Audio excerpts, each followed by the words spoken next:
Национальный праздник весны Наурuz-Байрамы – это традиционный и популярный фестиваль в Туркменистане, на который съезжаются гости из разных стран.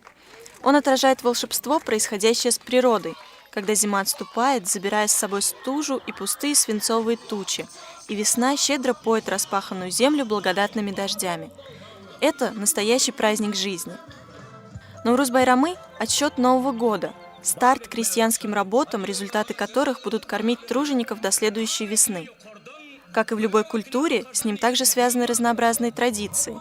Одна из них гласит, что дождь на Наурuz к богатому урожаю. Сегодняшний дождь, серой дымкой оттенявший сочную зелень предгорий, стал настоящим даром природы. Традиционно главная площадка празднования – Наурuz-Яйла в предгорной долине Ахалского региона открыта для всех желающих. Сюда съезжаются тысячи людей из всех уголков страны, чтобы вместе спеть народные песни, сплясать традиционные танцы, отведать национальные блюда и, конечно, покататься на огромных качелях.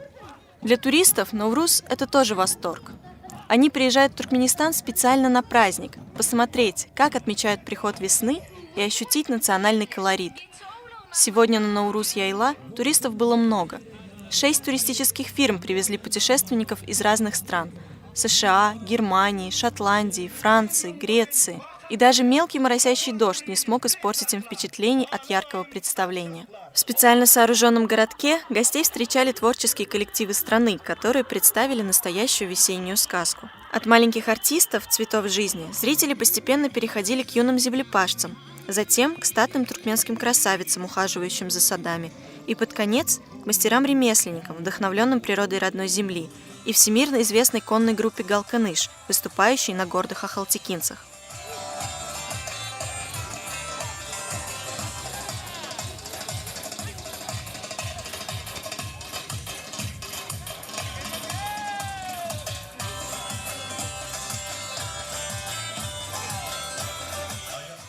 Над всей площадкой витал умопомрачительный дух готовящегося на костре мяса.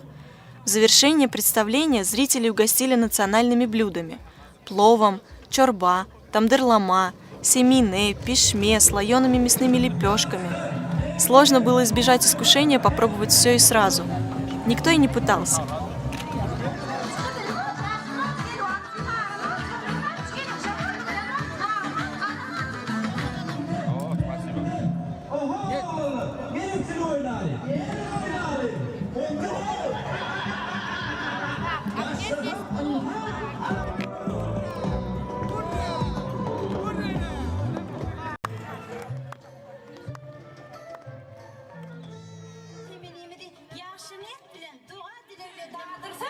В следующем году представление будет не менее впечатляющим, и все туркменистанцы снова скажут «Добро пожаловать! Счастливого Новруза!».